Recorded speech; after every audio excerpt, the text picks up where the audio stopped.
करना चाहूंगा अपने छोटे भाई बहुत अच्छे राइटर जिनकी शादी में हम सभी उपस्थित हैं, प्रदीप देहाती जी।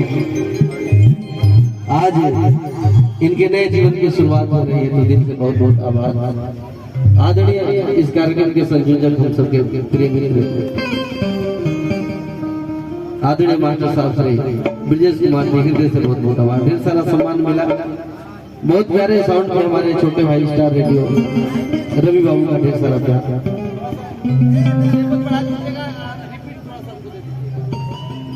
बड़ा देर हो गया पीछे इंतजार करत करत सोच के लिए गांधी कार्यक्रम चलता नींद आ गया, सोच के लिए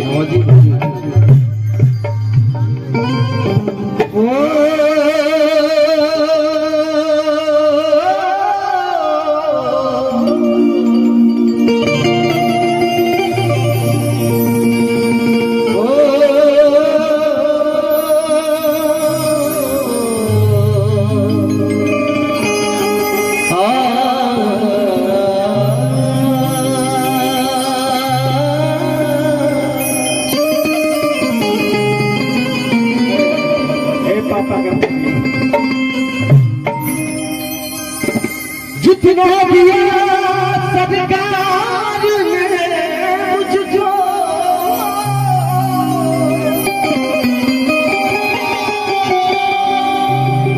उतनी मेरी औकात नहीं।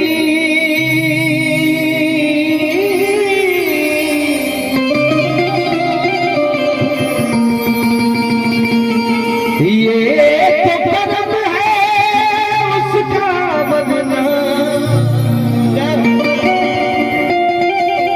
मुझ में तो ऐसी बात नहीं। मेरे छोटे भाई बहुत प्यारे सिंगर संतोष सागर,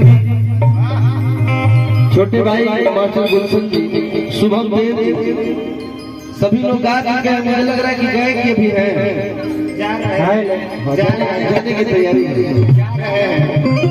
सीधा सीधा गीत ना गाए बहुत ऐसे के भी और भी कुछ हमारे भाई बालों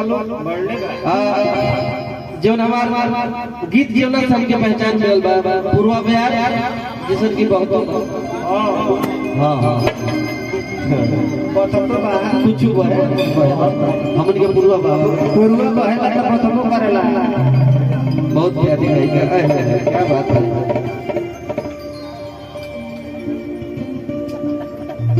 हृदय से आभार मेरे मित्र, बहुत प्यारे जिम ट्रेनर, हृदय से बहुत आभार भैया का। कितनी चल गई लो भुला गई लो,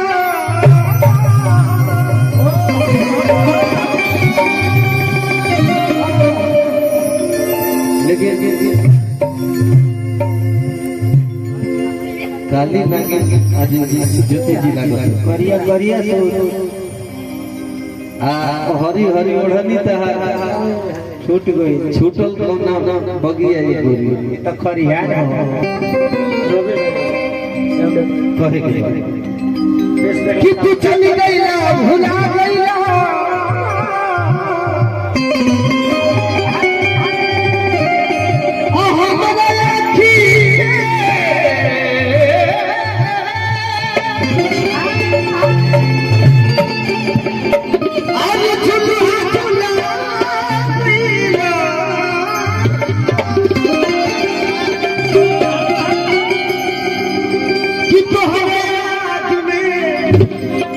सुख के गात हो गई,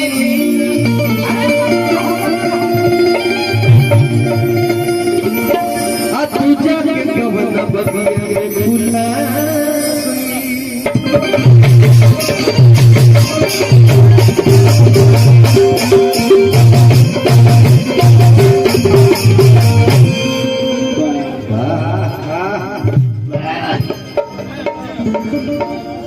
आज हम बोलो तो बड़ा भोरे में गाँव था, लेकिन रोज में फीलिंग ग्रीन सिग्नल मिल गई बता का दिक्कत रही कि तू चले जाइबा भुला गइला हमरे आँखी के छुपा गइला, तोहरा याद में सुख के